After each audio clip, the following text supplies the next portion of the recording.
မင်္ဂလာပါဦးစင်းနဲ့အတူဒီနေ့တိုးကြီးဖះเจ้าကိုတွားရောက်လေ့လာကြရအောင်တိုးကြီးဖះเจ้าသည်ဂျပန်နိုင်ငံကျိုတိုမြို့တွင်ရှိပါတယ်လွန်ခဲ့သောနှစ်ပေါင်း1500ကျော်ခန့်ကတည်ဆောက်ခဲ့တယ်လို့သိရပါတယ်လက်ရှိမှာကမ္ဘာအမွေအနှစ်စာရင်းဝင်အဖြစ်ယူနက်စကိုကသတ်မှတ်ထားပါတယ်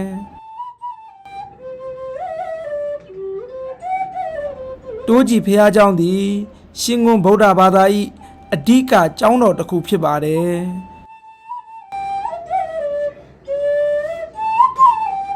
ရှင်ကွန်းဗုဒ္ဓဘာသာဆိုတာဂါရမန်တရားတွေကိုအဓိကထားပါတယ်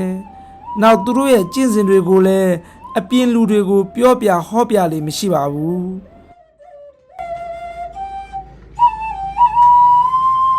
ဖះเจ้าထဲမှာရှင်ကွန်းဗုဒ္ဓဘာသာဆိုင်ရာအထောက်အထားများရှေးအောင်ရုပ်ထုများကိုဦးဇင်းတို့တွေ့ကြရပါတယ်ဒါပေမဲ့ဓာတ်ပုံရိုက်ခွင့်မပေးလို့မရိုက်ကူးခဲ့ရပါဘူးအားလုံးသောဓမ္မမိတ်ဆွေများဘုဒ္ဓတိုးပွားကြပါစေ